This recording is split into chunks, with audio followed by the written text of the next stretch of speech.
Salve, salve, beleza? Gente, seguinte, postei no Insta uns dias atrás, pedindo pra galera mandar perguntas sobre quais são as maiores dúvidas das pessoas com relação ao intercâmbio, dúvidas relacionadas à questão financeira, certo? Então aqui eu vou responder essas perguntas, eu coloquei elas numa ordem que eu acho que casa, tá bom? Meio que com uma ordem cronológica assim, amarrar uma pergunta na outra. É isso. Então, pra quem tá vendo o primeiro vídeo aqui no Close e não tá acompanhando essa saga, sou professor de matemática no Brasil, estou vivendo em Sydney há 7 semanas e criei esse projeto, né, que é o Close de intercâmbio, para registrar esse processo para vocês, com a intenção de ajudar quem pensa em fazer intercâmbio. Acho que esse é o maior foco, assim. Tudo bem? Então é isso. A galera mandou algumas perguntas lá, mandaram perguntas super legais. Muito obrigado a todo mundo que mandou pergunta lá. E aí a primeira coisa que eu queria falar. Eu vou responder as perguntas baseado na minha experiência antes de chegar aqui e na minha experiência a partir do momento que eu cheguei aqui. E a experiência de cada um é extremamente individual, certo? A experiência de cada um é extremamente individual no Brasil como professor, né? Uma coisa é você ser professor em São Paulo, na Zona Leste, aí você pega uma periferia, ou você trabalhar num bairro melhor de São Paulo e tal. E a mesma coisa é o processo de intercâmbio. Tem gente que chega no intercâmbio e vai por um caminho, tem gente que chega no intercâmbio e vai por outro. São diferentes processos, mas eu acho que o meu processo ele pode servir de referência para algumas pessoas, tá bom? Então eu vou responder as perguntas. Tem coisa que é questão da minha opinião, tem coisa que é questão de matemática, mostrar para você através de contas e tal. Justificar as minhas respostas através de contas. E é isso. Vou tentar fazer de uma forma mais didática possível, responder todas as perguntas da forma mais didática possível, mas quando eu falo didática é em responder as dúvidas. Eu não tô falando que é o certo, que é o errado, que um lugar é melhor que o Brasil, a Austrália é 10 vezes melhor que o Brasil, até porque eu não acho que as coisas são bem por aí. Vocês vão tirando as conclusões de vocês conforme eu for respondendo as perguntas, tá bom? Então é isso. Vou gravando, trecho por trecho, mostrando as perguntas, lendo, depois eu junto tudo. Espero que vocês gostem, espero que ajudem as pessoas que pensam em vir pra cá. E é isso, bora pro vídeo. Primeira pergunta. Pedro perguntou pra mim, qual a maneira mais fácil de gastar dinheiro na Austrália? Seguinte, Pedrão, vai variar do que é os seus gostos no Brasil e que é muito difícil de você acessar aquilo, e quando você chega aqui, você tem acesso facilmente por conta de uma parada que a Austrália te dá, que é o poder de compra. Então, por exemplo, para quem gosta de beber uísque, uma garrafa de Black Label no Brasil, isso daí eu fiz a conta agora para vocês. Se a gente for fazer em relação ao salário mínimo, uma garrafa de Black Label são 10 horas de trabalho para você poder ter uma garrafa de Black Label no Brasil. Aqui você consegue ter uma garrafa de Black Label em 2 horas de trabalho. Então, para quem gosta de beber, a forma mais fácil de gastar dinheiro, por exemplo, é com bebida, assim. E se bem que bebida cara não é uma das coisas mais baratas aqui na Austrália, não. Bebida cara é um negócio que eles são meio rigorosos, assim, tal. Não é uma das coisas mais baratas. Por exemplo, outra coisa, né? Outro exemplo. Um dos meus amigos aqui, ele gosta de uma maionese que era R$40 no Brasil. Aqui acho que é 5, 8 dólares. Então, sempre que vai no mercado, ele compra essa maionese. Então, eu acho que tudo que no Brasil você tinha dificuldade de ter acesso, e aqui se torna algo, bobo, assim, não é nada, é uma compra muito simples. Vai variar. Já ouvi colegas lá do trampo falando, eu comprei um tênis, eu paguei 100, 150 dólares, lembrando que aqui o salário mínimo é 25 dólares a hora. Esse tênis no Brasil é R$1.500. Então, um mês de trampo no Brasil, o cara compra um tênis com 6 horas de trabalho aqui. Eu acho que acho que mais produtos, acho que mais do que comida, assim, é a forma que você tem mais fácil de gastar dinheiro, ao ponto, às vezes, até de você desandar, sair comprando coisas que você nem tá precisando, mas na empolgação de falar, mano, isso aqui no Brasil eu ia ter que trabalhar um mês pra comprar, que eu consigo comprar com um dia de trampo, vou comprar. E é isso, é roupa, tênis. Eu acho que esses são as principais formas que tem de você gastar o dinheiro de uma forma desorganizada, assim, sair gastando na empolgação. Eu acho que sua pergunta era mais relacionada a isso, né? Fechou? Próxima pergunta. Pergunta do meu artista favorito no Brasil, o @zdesign. Vamos lá. Como foi o processo para tirar o passaporte e visto? Então vamos lá. Eu vim para a Austrália com o auxílio de uma agência, né? Então você pode vir sem agência, sai mais barato, mas aí você tem que fazer tudo sozinho. Como foi a primeira vez que eu tô fazendo um intercâmbio e eu tomei a decisão de fazer meio que de uma forma repentina, preferi pagar uma agência, sai um pouco mais caro, mas a agência ela te dá todo o suporte, né? Você paga eles justamente para eles te agenciarem, né? Para eles te darem todo um suporte. Bom, o meu processo, eu não tinha passaporte. Para tirar o passaporte, eu acho que foi algo em torno de R$ 300 no Brasil. Coisa simples, assim, você marca online, acho que é a primeira etapa. Segunda etapa você tem que ir até o local lá que tira o passaporte. E a terceira etapa você vai para retirar. São 3 etapas. Dá um Google rapidão, assim. Dá para ver como funciona. E eu lembro que em São Paulo tinha um lugar só que você vai e dá para tirar o passaporte no mesmo dia. É meio que para você tirar passaporte de emergência, assim. Não foi o meu caso. Então, para tirar o passaporte é esse o processo. A agência não te ajuda nisso, daí você que tem que fazer. Agora o visto, aí quem ajuda é a agência. Então, como eu vim pela agência, eles já tem um formato de carta que você tem que escrever para imigração. Eles já tem várias, eles já vão te dando, tipo assim, ó, eles já te dão um formato e você tem que encaixar a sua história, os seus objetivos dentro do formato que eles te propõem. E aí gera um modelo lá de carta e aí eles mandam para imigração. E logo no primeiro momento que eu fui na agência, eles fazem um questionário de perguntas com você, idade, sua formação e tal, e eles já te dão a probabilidade do seu visto ser aprovado ou não, tá bom? Então toda essa parte, documentação de visto, né, quem cuida é a agência, fechou? Dá para vir fazer intercâmbio sem agência, mas eu não posso falar sobre isso porque não foi o meu caso, né? Eu posso falar do caso da agência. Foi um processo. Eu tomei a decisão de vir, tipo, mais ou menos no dia 20 de dezembro de 2024. E eu cheguei aqui no dia 24 de abril de 2025. Então, acho que.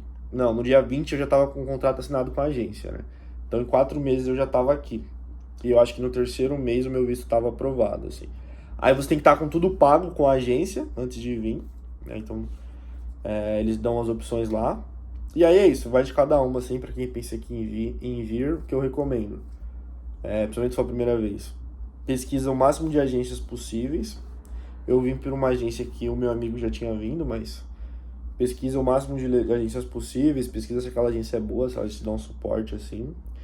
E aí se planeja, e é isso, assim, paga e cola, e vem. Fechou? A próxima pergunta é: dos custos diários, qual é o mais caro aí?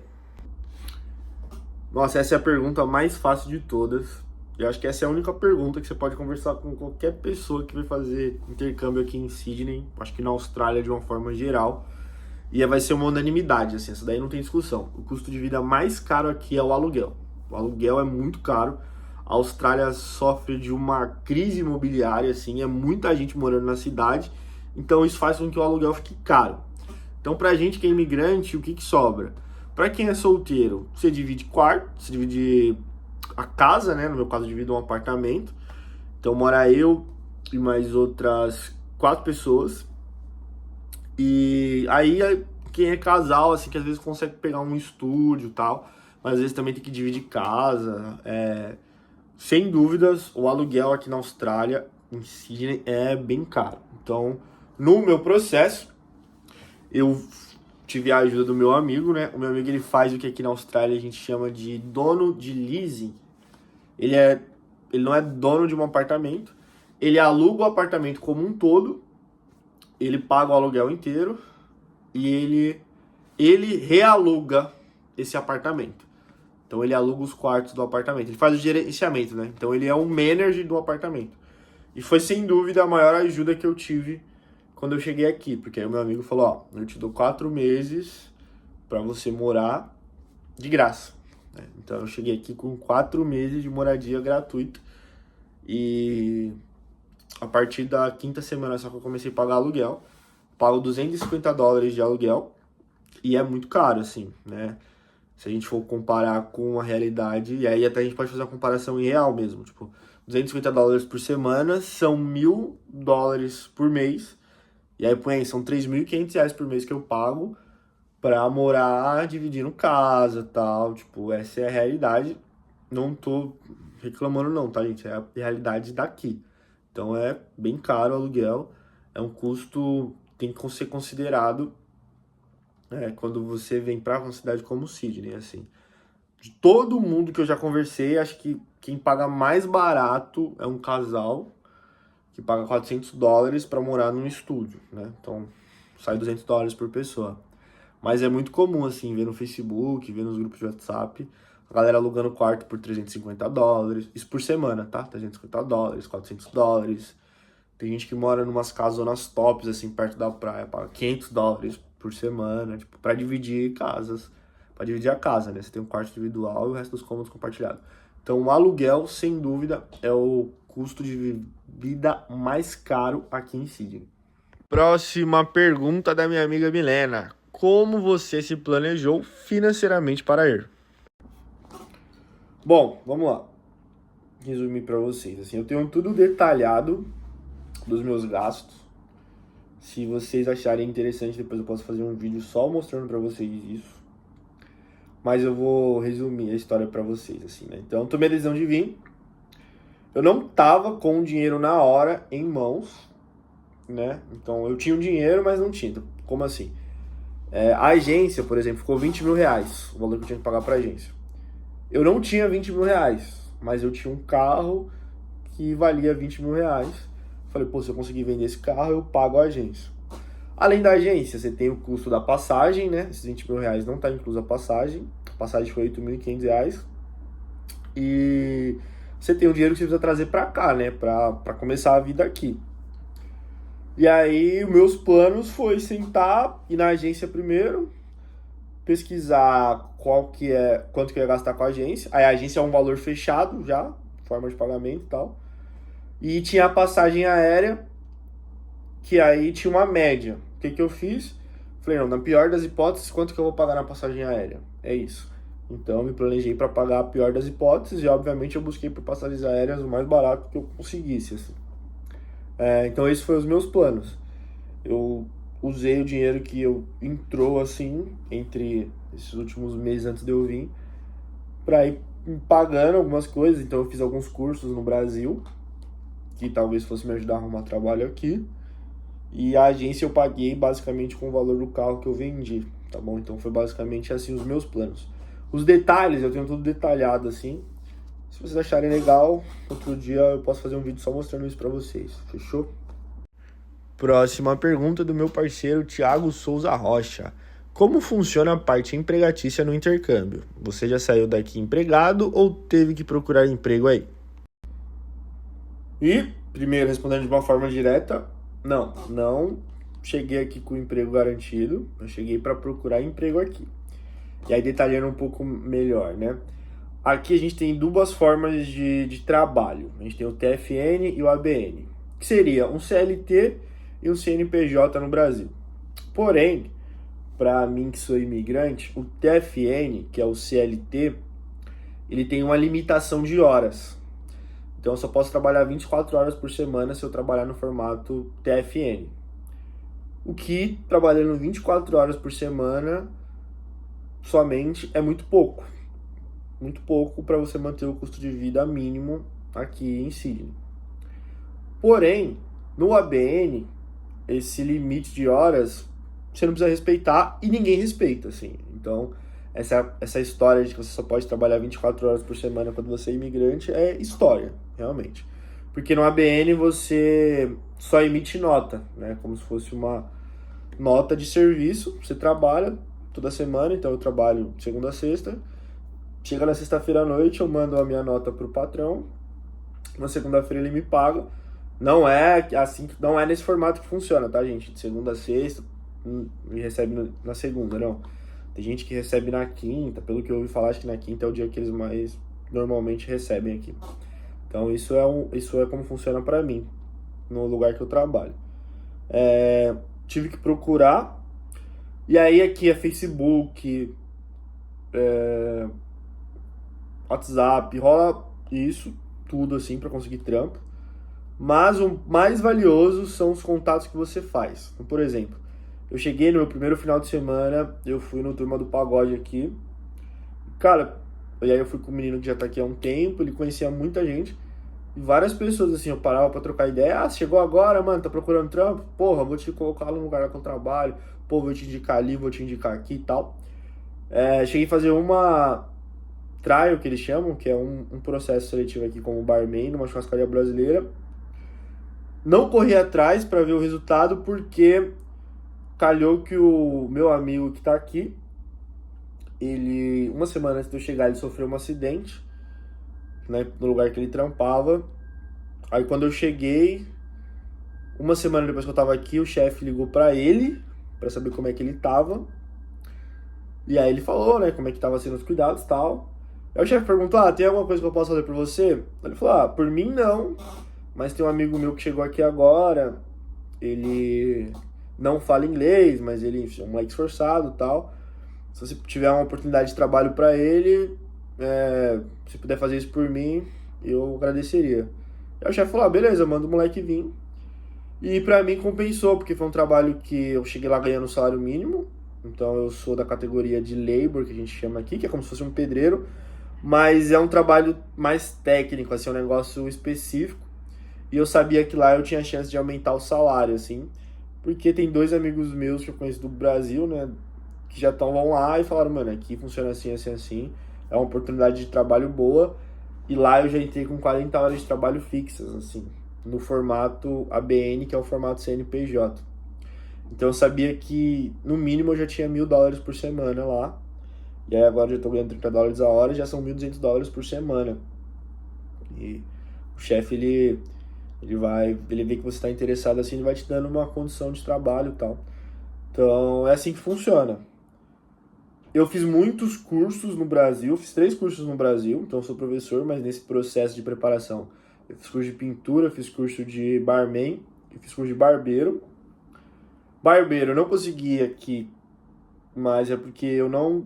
Foi o curso que eu fiz menos tempo, tive menos horas de dedicação, então eu não me sinto apto a atuar como barbeiro de uma forma que eu consiga ganhar dinheiro, né? Eu consigo cortar um cabelo de um amigo ou outro e tal, mas para ganhar dinheiro mesmo, se eu consigo fazer o trampo de forma rápida, eu não estou apto.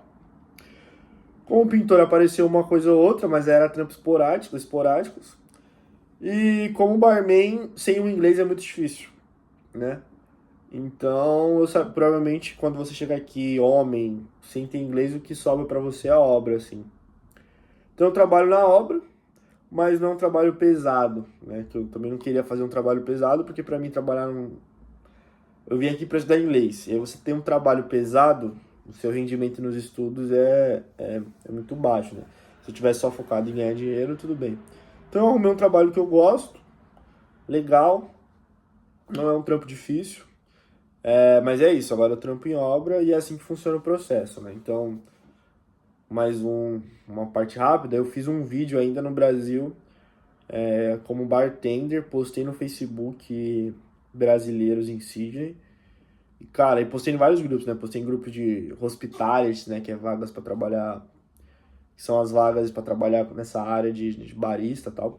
Surgiu muita oportunidade, assim, e eu não abracei e não fui pra cima justamente porque todas as oportunidades que surgiram eles pediam inglês intermediário, coisa que eu não tenho. Então é isso, assim. Inclusive é uma dica que eu dou, quer vir pra cá, foca mais no inglês. Eu acho que o trampo você vai aprender depois que você estiver lá. Mas se você não tem o inglês, acaba sendo um entrave. Fechou? Então a parte de emprego funciona dessa forma. Network é a coisa mais importante que você pode ter, é a coisa mais valiosa, né? E você tem esses formatos TFN, ABN, que seria um CLT e um CNPJ, resumidamente explicando. Fechou? Próxima pergunta. Mais uma pergunta do meu best friend forever, Pedrão. As pessoas tratam o dinheiro de maneira diferente como os brasileiros lidam culturalmente? Então vamos lá. É muito importante essa pergunta do Pedro. Ele colocou ali entre parênteses a parte cultural. Por quê? Não vai ser uma verdade absoluta. É aquilo que eu vou falar pra vocês. Então, se a gente for pensar no Brasil, nem todos os brasileiros lidam com dinheiro da mesma forma, né? E na Austrália não é diferente. Mas tem a questão que ele falou ali do cultural. Isso é muito importante. Obrigado pela pergunta. Então vamos lá. Até agora, eu tô 7 semanas aqui, eu não convivi com muitos, né, australianos da gema, tá ligado? Galera Aussie, que a gente fala aqui, que a galera é nascida e criada aqui e tal. Não convivi com muitos, convivi, mas não muitos. Então eu vou falar baseado na galera que eu conheci, pouco que eu conheci, e nas histórias que eu escuto, né? E na minha visão, assim, na leitura que eu faço, de como é a vida, de como são as coisas por aqui. Então vamos lá. Aqui não tem uma cultura da ostentação. Por quê? Aqui todo mundo tem, né? Eu acho que a cultura da ostentação... Então vamos pensar, por que, porra, é da hora você ostentar um carrão? Porque é difícil você ter um carrão no Brasil, é difícil você ter um Audi. Pô, Audi é carro de bacana, Audi é carro... Você olhar e falar, caramba, o maluco tá bem, venceu na vida. Aqui, Audi, cara, é um carro de imigrante, entendeu? Tipo, é um carro que dá pra ter aí com 6, 7 mil dólares. Um mês de trampo, né? Então, você não tem essa costura da ostentação, assim, os australianos não tem isso. E eu acho isso bom, porque não rola uma parada da um ficar preocupado com ficar de olho grande no que o outro conquistou, do que o outro deixou de conquistar tal. E todo mundo tem, assim, acesso. E eu acho que isso daí deveria ser em qualquer lugar do mundo. Ter acesso às coisas boas. Eu acho que isso deveria ser em qualquer lugar do mundo. Isso é uma das coisas que é mais legais daqui. Mas tem um lado que eu acho ruim, que a galera também desperdiça muita coisa. Isso eu acho meio, sei lá, por um lado é bom, tipo, porque, por exemplo, cara, às vezes dá pra você montar uma casa, televisão, móveis com lixo. E assim, lixo é a forma de falar, tipo, a galera descarta coisas boas, assim, tipo, vai trocar o sofá. A pessoa tem um sofá bom, é pra comprar um sofá barato, a pessoa joga um sofá bom fora, compra um novo, TV, geladeira. Tipo, você acha muita coisa boa no lixo, literalmente aqui. Mas a galera desperdiça, por exemplo, muita comida, assim. Os australianos que eu conheci, os poucos, a galera... Nossa, mano, desperdiça, você joga muita comida fora. Justamente por isso, porque eles não têm um apego, sabe? Então eu acho que tem essas diferenças. Eu também já vi uma pesquisa que a galera que também não tem muito a cultura de guardar dinheiro, de ter uma reserva financeira, não. Mas aqui, o governo australiano, ele protege muito os australianos, né? Tanto os australianos, os povos aborígenas, né? Que são os índios daqui. A galera que não é aborígena, mas que nasceu aqui e tal, eles têm bastante lei. Então, tipo, se o cara fica sem trabalhar, ele tem direito a um acesso, tem direito a um auxílio do governo e tal. Então, eles têm bastante recursos, assim, né? Então, é o que eu vejo, a minha percepção nesse tempo que eu tô aqui. Pode ser que conforme o tempo passe, eu vou convivendo com mais gente, eu vou entendendo melhor como é que as coisas funcionam, eu mude de opinião, ou eu possa enriquecer ainda mais a minha resposta, mas é a visão que eu tenho nesse período que eu tô aqui, fechou? Mais uma pergunta. Como não cair na tentação de ser um turista no intercâmbio? Bom, eu acho que essa pergunta é um negócio que você tem que ter um preparo, e aí um preparo psicológico desde que você sai do Brasil, assim, de entender. Por exemplo, quando eu tava fazendo a minha mala, eu não tava fazendo uma mala pra viajar, pra passar um tempo aqui. Não, eu vim pra cá pra começar uma vida nova. É um negócio muito louco, assim, você vai entendendo que você chega aqui, você Você precisa tirar documentos daqui, você precisa arrumar trabalho aqui, precisa arrumar uma casa aqui, você precisa arrumar uma vida aqui, né? E eu entendo também que essa pergunta tá atrelado à questão das compras, aquilo que eu já comentei no vídeo, assim, de você se empolgar, né? Você se empolga, porque você começa a ver dinheiro, e você começa a ter acesso a coisas que no Brasil você demoraria muito tempo para ter, e você pode cair nessa tentação, né? E aí, como não cair na tentação? Para mim, é disciplina, organização financeira e disciplina financeira. E quando eu falo isso, não é no lugar do que é fácil, não. Tipo, é difícil, né? A tentação de ser turista, né?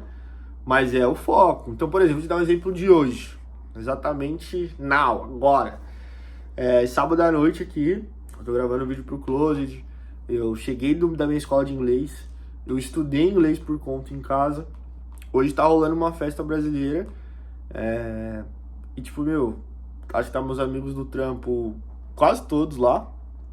Eu me dou super bem com os moleques do trampo. Os moleques, falou comigo pra ir e tal, não insistiram. Galera que eu conheci na agência e a galera que eu conheci aqui, tá uma porrada de gente lá. Meu Instagram da galera que eu conheci aqui de Sydney, tá todo mundo lá. E dá vontade de ir. Lógico que eu queria estar lá. Sábado à noite, amanhã eu tenho escola, tipo, escola dá pra entrar, daria pra ir, assim, não é o horário da minha escola. Eu iria, só que, tipo assim, por que eu não vou? Primeiro, meu foco aqui é o inglês. Se eu for pra festa hoje, eu chegar em casa tarde, já prejudica a minha escola amanhã.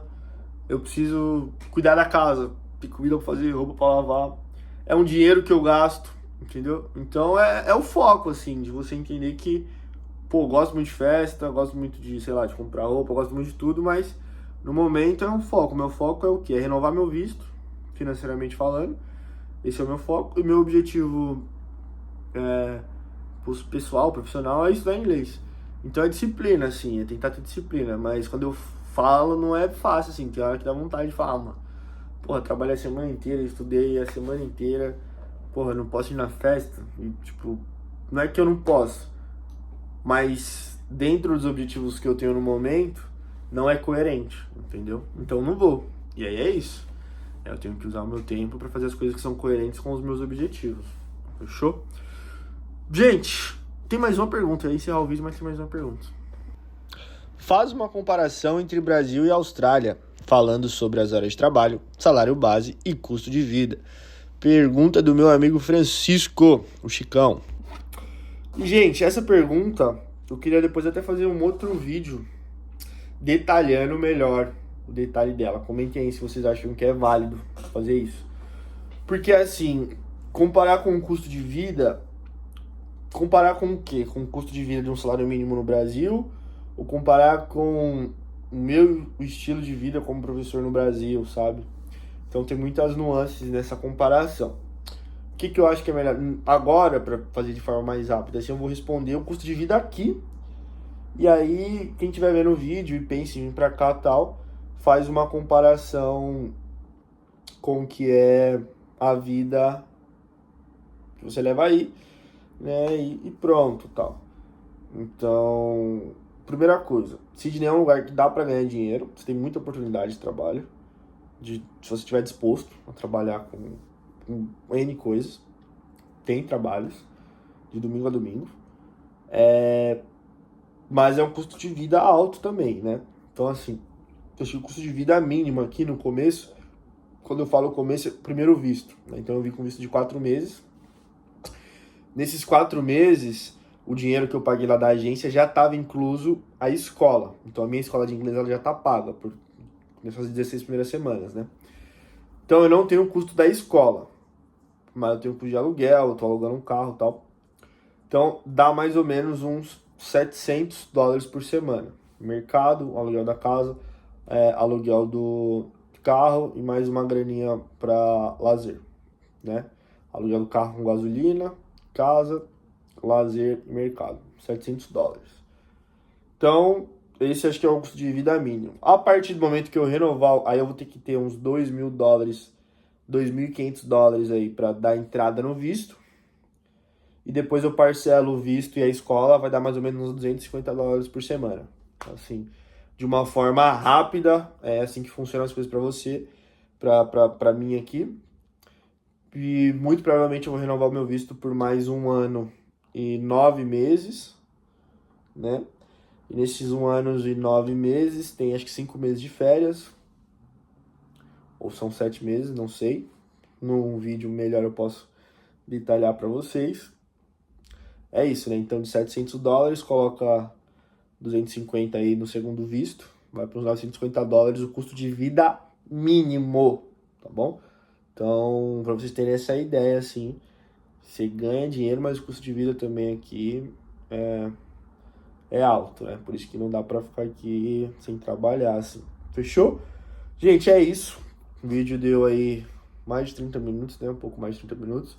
Mas espero que vocês tenham gostado. Comente, curte, compartilha. Eu tô numa correria aqui, mas o Closer é um negócio que eu tô olhando com muito carinho. Faço questão de separar um tempo. Sei que às vezes os vídeos não ficam num formato super bem elaborado, mas é o que eu consigo entregar. E eu faço na intenção de ajudar. Então, por favor, curte, comenta, compartilha. Me fala o que vocês acharam. Manda mensagem no Instagram, comenta aqui no YouTube. Me ajudem aí. Eu tenho o objetivo de um dia poder fazer isso daqui se tornar algo grande, que as pessoas olhem como uma referência e a gente poder ir se ajudando, assim. Dá para conquistar muitas coisas, mas o processo é difícil.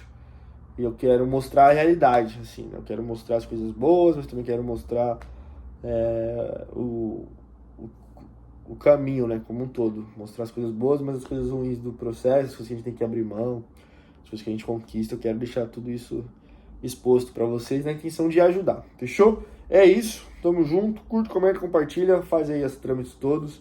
Tamo junto. Obrigado. E é isso. Amanhã, domingo, eu gravo um vídeo resumindo para vocês a minha 7ª semana aqui na Austrália. Também ao longo da semana já posto no YouTube. E a partir de segunda-feira é feriado aqui. Eu não vou trabalhar, mas já vou tentar arrumar um outro job para fazer. E é isso. Semana 8, vou chegar na metade do meu visto, do meu primeiro visto aqui na Austrália. E espero conseguir produzir conteúdos de qualidade aí para vocês nesse processo. Tamo junto, rapaziada!